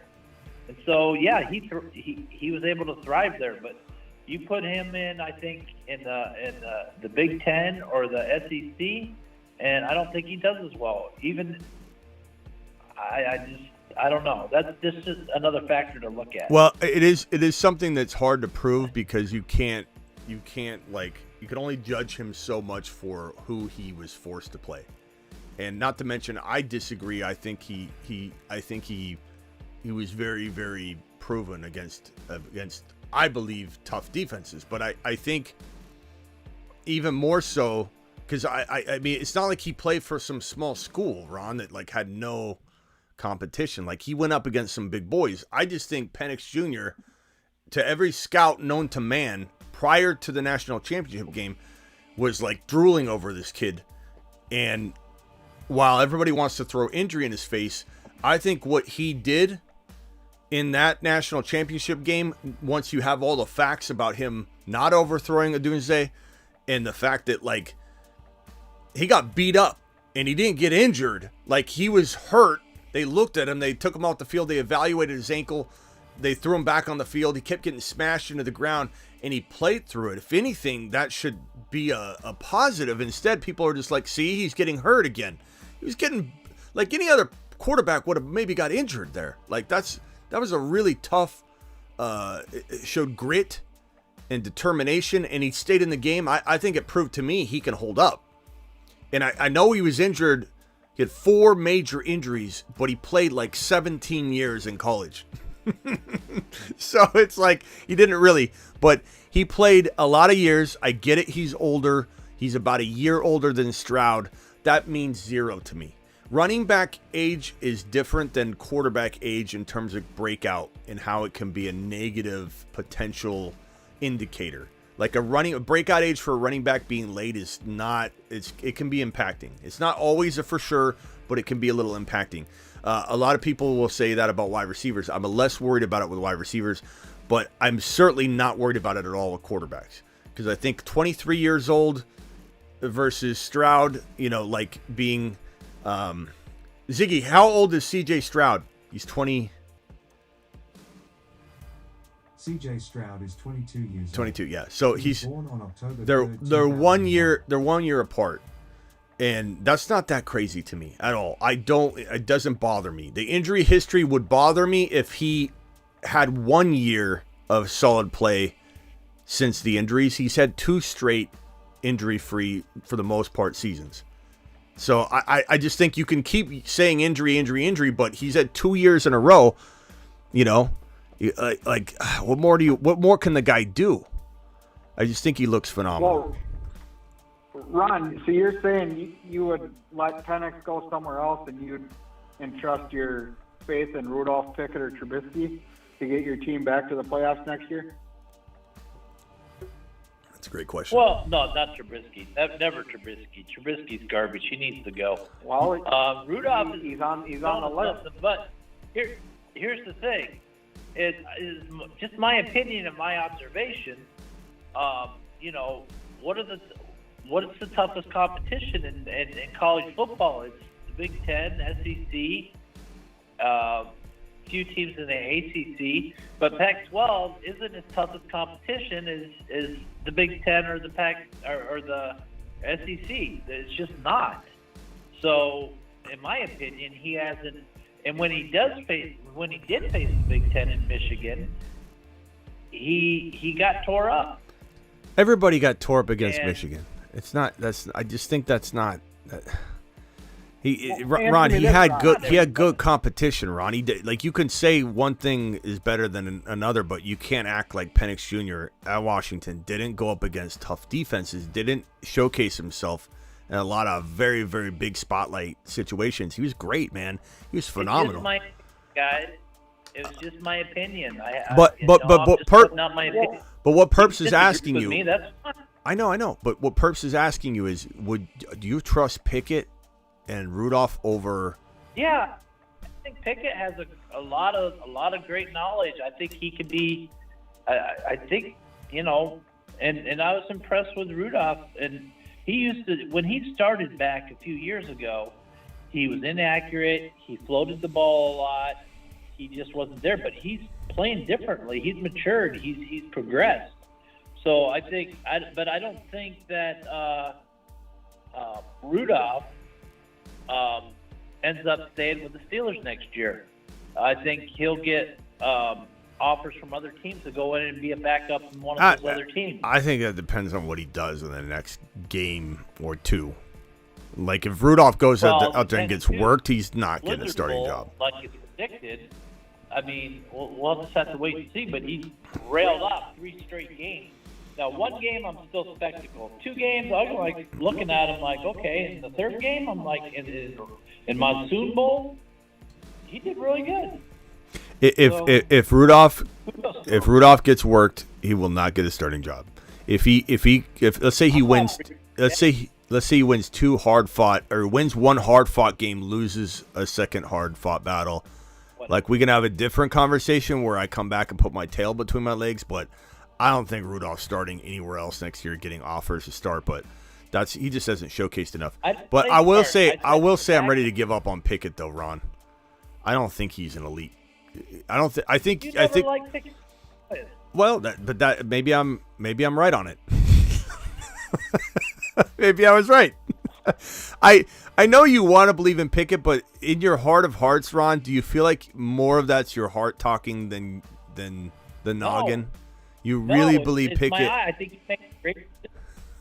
I really do. I think once they get to where they need to be. I mean, last year they had a crappy offensive line. They upgraded it some. They still got work to do, and I think he's very good. I think he's got a high IQ knowledge, and he makes quick decisions. And I think he very well could be. Now, this is only his second year, so I mean, come on. Silver says Pickett's hands are the size of a middle schooler. I'm just gonna piss Ron off. Ron, don't read the chat. Silver. Don't read the chat, Ron. I was about to say Pickett's hands are the size of his. Hey, I could almost count on almost one of Pickett's hands how many times he's disappointed me.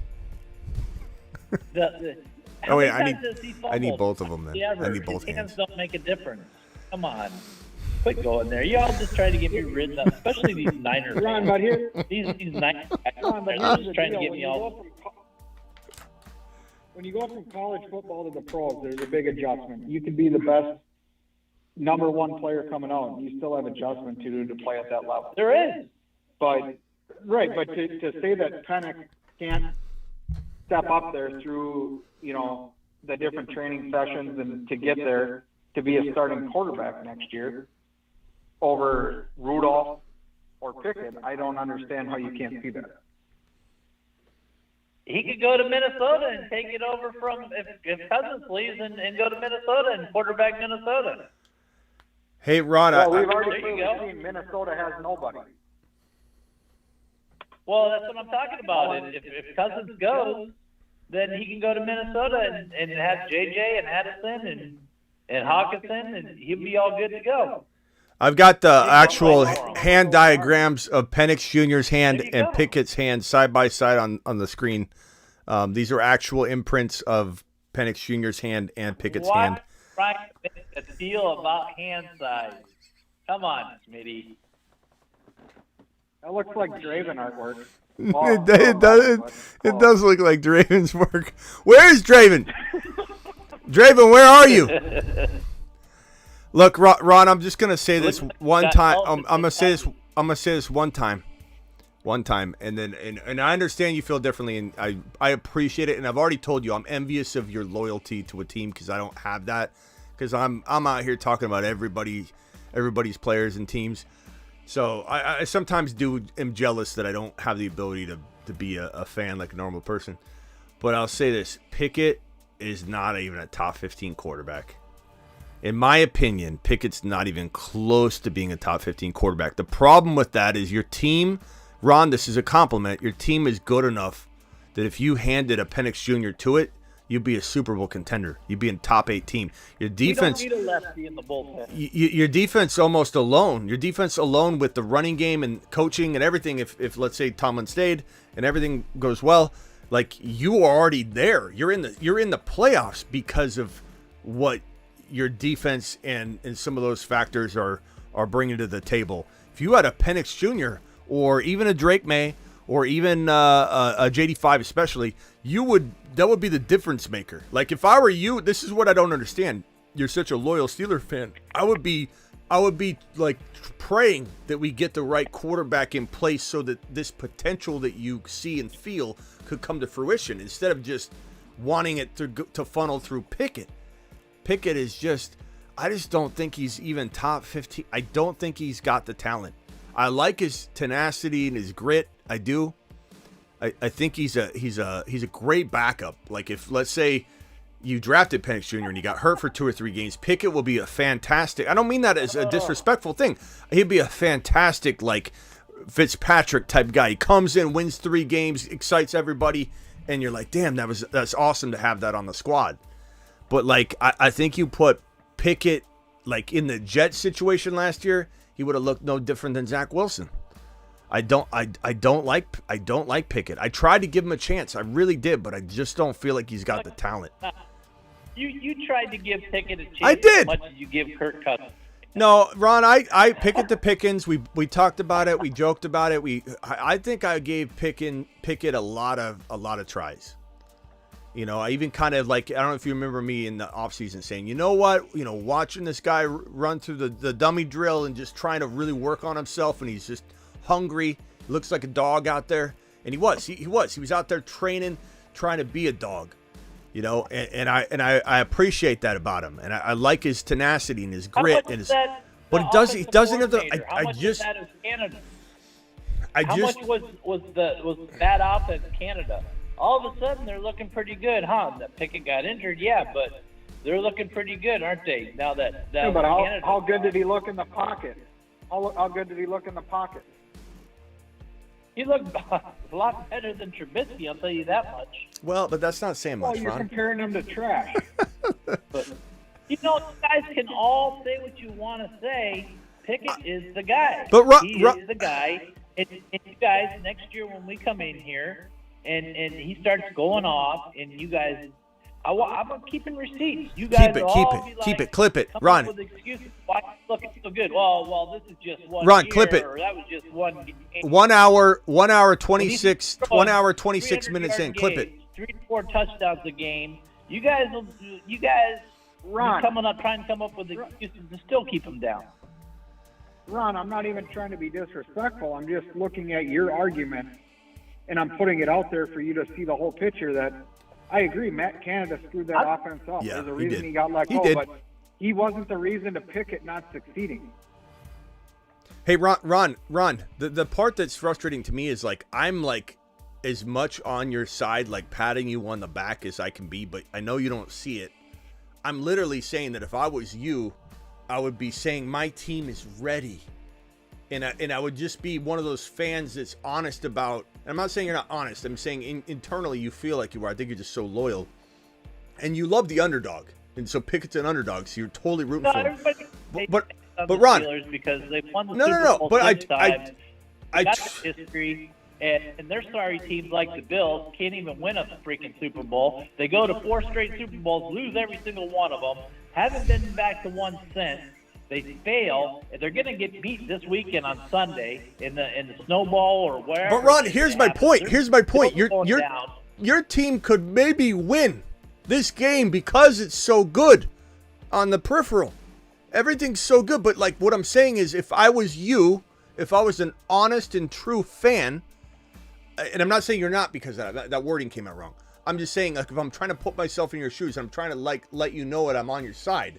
I know this is coming out like an attack, but I'm just saying like if I was you, I'd be thinking like this. I'd be like, Ron, our Steelers. Let's pretend we're diehard Steeler fans together, broskies. Okay, I'll be calling you up, Ron. I'd be calling you up and I'd be saying, all we need is a quarterback, Ron. We're there. Our team's so good. We're ready to roll. What? Ron, you're a Kirk Cousins supporter. I see how he plays. No, watch this. You want to see something amazing? You want to see something amazing, guys? Watch this right here, right now. Ron, if I could trade you Pickett for Cousins, would you accept? Watch. No. Wow!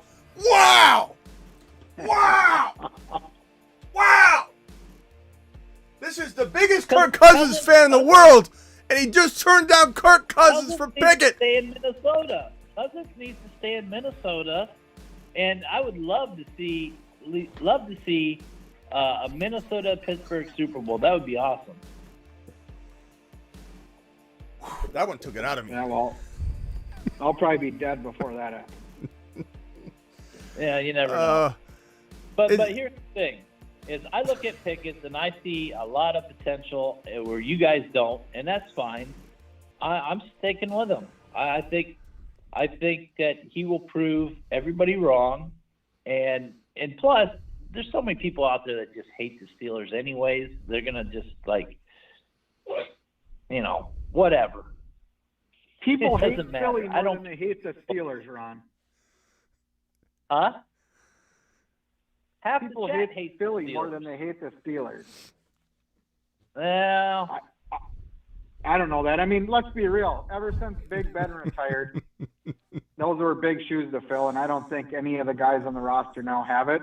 I feel if Penix went there, he has the ability to match that. Yeah.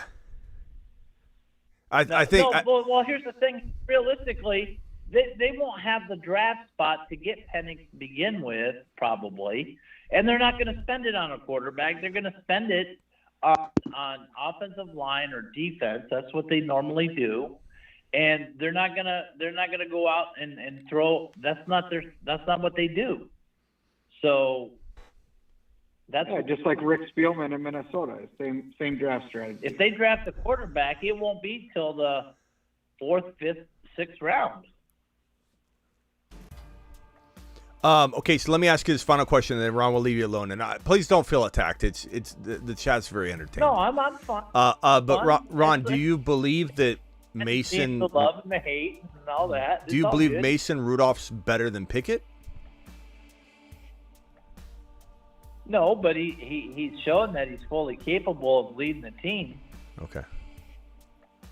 Okay, I'm just curious. So strong... anyway, my final take on this, Ron, is that your team's there, and I'm rooting for you. I just think that the fan base should be calling for an elite quarterback. That's all I'm saying. You get Fields, it's game over. Like the Pittsburgh Steelers are a top, not game over, but you're a top 4 to 6 team in the National Football League. And I know in your mind right now you're going, wait a minute, we already are, Smitty, we're Pickett.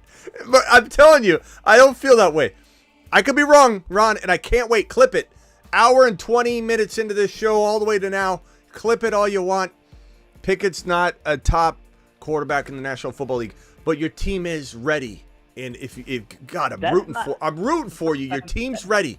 Your team's ready. Look how big Penix Jr.'s pinky finger is. Just look at this.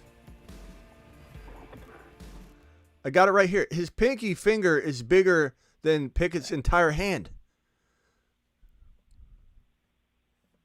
No, we don't need Penix.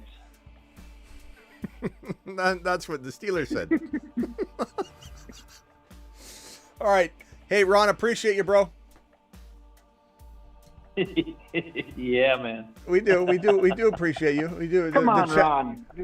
Turn that frown upside down. No, I'm good. I'm all good. Wait, I know. Turn that frown upside down. Hold on, gentlemen. That reminds me of a song. I'm laughing at you guys because you guys' take is just like real. It's funny.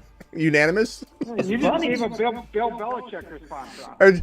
Our takes unanimous. Bill Belichick never. Ron, never. you really are the only. I talk way too much to be Belichick. Belichick doesn't even hardly ever talk. There are 102 people still in here, and I think you're the only one that shares the stance. So. And it doesn't mean that you could be right. You could be right, Ron. You could be right. I just think what I'm trying to tell you is you have the shot and the window's going to close. You go get the baller. Go get the baller. Don't put your faith in Pickett. So the thing about the Steelers, they always open it up for competition, and if they do. Mason back and they do. Back, to who? Yeah. Open up the competition to who? Between the stable of Mason, Rudolph, Pickett, and Trubisky? That's. Oh. That had to be the worst draft pick that the Bears ever made, ever. When they drafted Trubisky number 1.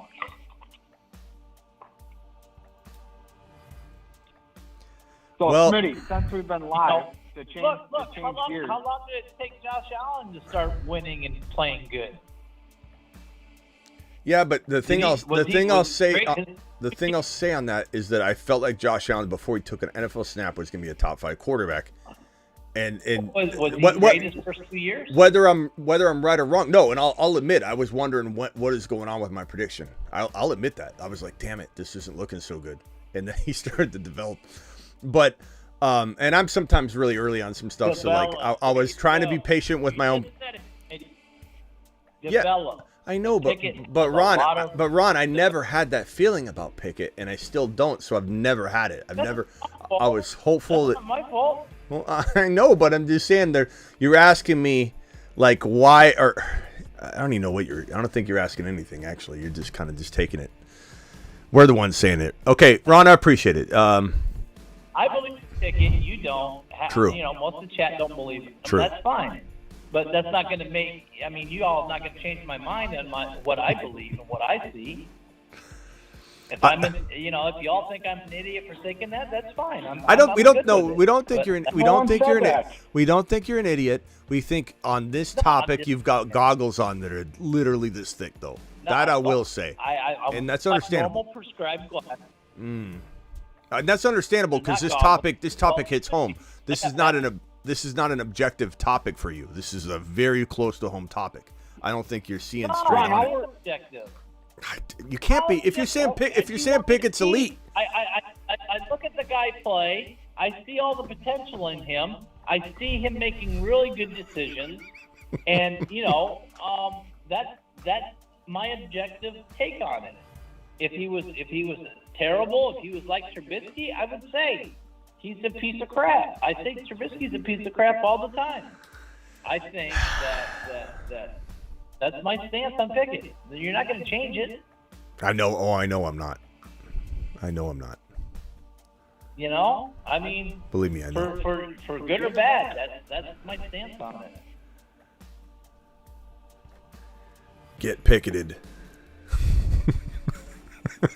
Ron, we know you're passionate, and when you have your points, you're not going to move off of them. No. Fine, you have that right and ability, just like this show. Everyone has their opinion.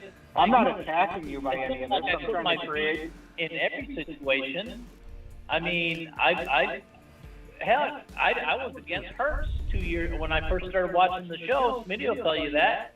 Smitty talked me into giving him a chance. I started drafting him, and I said he was spot on about Hurts. And Hurts won me leagues. So yeah, I'm not right about everything, and my take isn't always the right one. But we're not arguing. We're not trying to argue that. We're just saying we believe you have some very thick goggles on right now, and it's not your fault. You wouldn't know. You wouldn't know though. This is like asking a impaired person, "Are you okay to drive?" They're like, "I think so." Like you wouldn't know, Ron. You wouldn't know. Yeah, but, you got the goggles are on. You aren't watching you aren't daily watching what the Steelers are putting out and the news on the Steelers and all that other stuff. You're not. I mean, guys I kind of am. The time in I kind of am. Do that. I kind of am. I kind of am looking at. You're not on the Steelers website like I am. You're not but I don't think any of the literature that I might be missing on the daily. I'm seeing all the big stuff. I don't think that's going to paint a better picture of Pickett to me. Because what I'm going to use is 99% what I see, not anything to what Bob the beat writer is talking about. The beat writer write-ups don't mean nothing to me. What I see is this guy doesn't have. What I see is a guy that's nowhere near elite. He's nowhere near elite. But if you want to call him a good quarterback, then I'll say that, like, I wish you luck with it, but I don't think he'll even prove that. But he's certainly not in the realm of elite. And what I'm trying to tell you is your team is elite, and if you got an elite quarterback, like, even if I was to settle on, okay, Ron, you know what? He could be 12, 11. He's got the potential. Like, if you go get an elite top 6, 7 quarterback, you are a top 4 or 5 team in the National Football League, and you are a Super Bowl contender for multiple years with a pretty decent window of time. But what I'm saying, like, that would be my advice. Like, this is me talking positively about your team. I truly am just saying, if you got an elite quarterback, Pickett's never going to be elite. Maybe he'll be good enough to get in the playoffs. You did that without him. That's how good the team can play. and your coach is obviously unbelievable because he doesn't have losing seasons. He's doing a great job. But what we haven't won a playoff game I understand forever, that. so, I understand that, but that's because your- you don't have a quarterback. That's what I'm trying to say. You get a quarterback, Ron, and it's like you are the team to beat. You will be a team that everyone's like, damn, we're scared of their defense, we're scared of their run game, and now we're scared of their signal caller. No one's scared of Pickett. Nobody. That's all I'm saying. Giving up on. I know you're not. You're going to hang on strong. And I don't think Ron will give up on me ever. That's the greatest thing. You know, I think this is the most we've ever talked about the Steelers on this show. Yeah. Tonight. This has been your You dream trying come to- true. trying to It's your tell me dream about come it. true. Yeah, this is probably the longest we ever talk about him as well. All right. Hey, on that note, let's wrap it up here. Go ahead, Perps. Well, I was just going to say, to switch gears real quick, I got a couple part question, but do you think it was a mistake by Davis, granted he's another guy that's in his own head and thinks his world is the best, to pass on Pierce and not lock him in and give him the opportunity, because it sounds like he's going to interview in Tennessee this weekend. And then while we've been on here, your boy Schefter came on and said, pronounced it wrong. The Chargers are interviewing Ravens offensive Todd coordinator Monken, Monken. Yep. And the Falcons are going after McDonald, their defensive coordinator. Yep. It'll be interesting to see what happens. Todd Monken is probably one of my favorite coaching candidates, and we want him probably in a spot where there's a lot of pieces already, and that's why when you look at Monken going to Atlanta, Seattle, or the Chargers, it makes the most sense because this guy will have all the tools he needs to put together an amazing system. And he did it with Lamar. Lamar wasn't even in the fold when they brought Monken in. Monken was working in the lab trying to get the offense, redone from the ground floor, and Lamar wasn't even in play. He was holding out. So what Monken did was amazing. So you give him Seattle without a quarter. What? Those teams aren't even allowed to contact him until the season's over, right? Because they're still in the playoffs. Monken, they can't talk to him. Chargers have interviewed Todd Monken for their head coach position, according to Adam Schefter. They're allowed to do that? I thought there was a rule against that. They got to reach out to the administration to get approval. Yeah. To talk to them. The Falcons it's a respect thing. Falcons have interviewed Ravens defensive coordinator Mike McDonald. Those have already occurred. But yeah, Monken in Seattle, he needs a quarterback, but everything else is in place. Atlanta, he needs a quarterback, everything else is in place. Chargers, he needs no quarterback, but he needs other pieces, But I think those are the three landing spots for Monken. And Monken will be great there. All right, anything else, Perps, before I let you jump? Appreciate you. Niners, the only thing I was just gonna say is, you've already said it, a week or more ago, but this is one of the best quarterback draft classes we've seen in a long time. Yeah. And, not to beat the dead horse, but obviously there's many teams other than Pittsburgh that could use a good quarterback. And some of these guys have tremendous potential to step in and be players right away. Yes, sir. So. All right, appreciate you, Perps. Perps to the moon. We'll see you later, pal. Yeah, thanks. Ron, anything else you'd like to say? First of all, I want to say I give a hand to Ron for whoops. Ron, what can we do for you? Final thoughts. Well, I mean, you got Niner in here saying he's a one-year wonder and this and that in college. He threw, his last year he threw for 4,300 yards. He had a 3,000-yard season. Get your facts right. If you're going to spew it, get your facts right. I mean, come on. Come on, Niner. All right, Ron. Anything? Anything else? They get lucky. They get lucky by arbitration. They draft Purdy by just pure luck, and forced to play them because they screw up all the other quarterbacks that they have, and now they're sitting here thinking that they know quarterbacks. That's the funny thing. Pickett to the moon, maybe. Look, the 49ers, they spended, what was the draft capital that they used on, was it 3? I think it's 3. On their bus? I think it's 3. Yeah. Yeah. All right. They spent all that draft capital, and yet they come in here and they think they whatever. They make me laugh. All right. All right, Smitty. Have a good night. Ron, I appreciate you later. Go Steelers. Yep. Steelers. They got a shot too. They got a shot. I mean, that's how good. That's what I was trying to tell them. That's what I was trying to tell Ron. Like they're so good right now. In general, they have a shot. They just need a quarterback. That's all I'm saying. They get it. I'm trying to be on team Steelers here. And just say, like, if I was a Steeler fan, I'd be like, Tomlin, organization, brass up top. All we need is a quarterback. You've done it.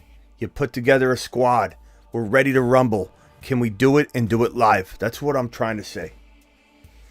Bowers to the freaking moon. Bowers is a moon man. The moon men, dropping loads in outer space. Anybody doesn't know who this kid is, you will soon hear so much hype about him. Mackey Award winner ×2, back-to-back years. Unbelievable prospect. Injured his ankle, had a tightrope surgery, came back and played. He didn't need to. But 7-14, 56 receptions, 6 touchdowns, 28 yards, 1 TD. I think what people need to understand, he ran for 109 yards and 3 touchdowns. They use this guy when they're near the goal line. Look at that. This column right here. 1 touchdown, 3 touchdowns, 1 touchdown, 28 yards, but he had the injury. They're playing it safe with him. 109 rushing yards the year prior, 56. He's got the capability of being that guy that, like, you're near the goal line. You could have him on an end around. You could throw the ball to him behind the line of scrimmage in a similar wide back fashion as a tight end. Like, this could be the first wide back tight end that we've seen, the way that he could be implemented. He's fantastic. He's the next LaPorta. He's the next LaPorta meets Gronkowski. Are there 1 or 2 other tight ends we'll talk about that could climb up like LaPorta did, because Kincaid was the consensus number 1 and LaPorta creeped up and he became that. So, like, is there a shot that one of these other 2 tight ends that we're going to bring up later have a chance of unseating him with the right landing spot? Absolutely. Landing spot is key. Landing spot is king. But as of this moment in time right now, evaluating only talent, this is the man, the myth, the legend, the guy that goes by Brock Bowers, and he, my friends, is going to the moon. The moon men, dropping loads in outer space.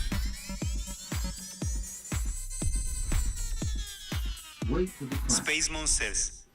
He is a moon man extraordinaire, and as is Perps, who dropped 20 gifted memberships. Perps, you to the moon. Perps, you absolute monster, man. 20 gifted memberships. Perps is amazing. Kyle Howard, Ron Howard, Ron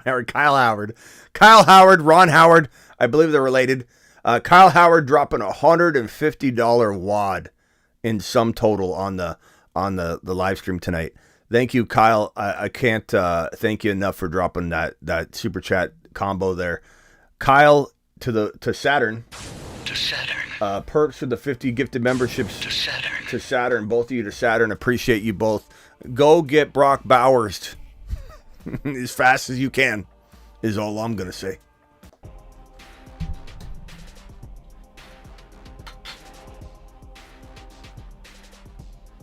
Thank you, Kyle. Again, appreciate you, bro.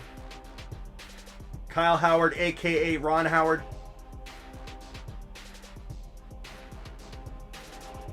Superfish says Opie.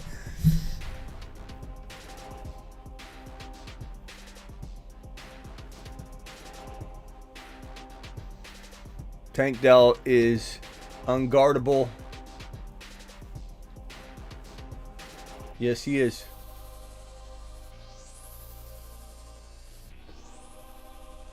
Parps gifting 10 more memberships, ladies and gentlemen. Thank you, Perps to the moon, pal. Perps to the moon.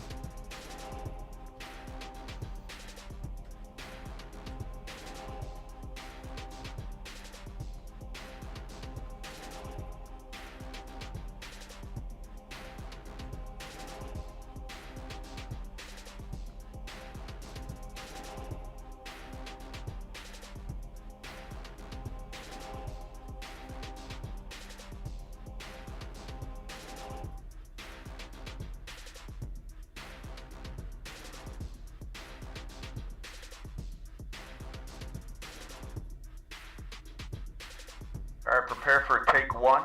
All right, action. He's a box score, Bobby. He's a little sloppy. Box score, Bobby. He's a box score, Bobby. He's so sloppy. Bobby.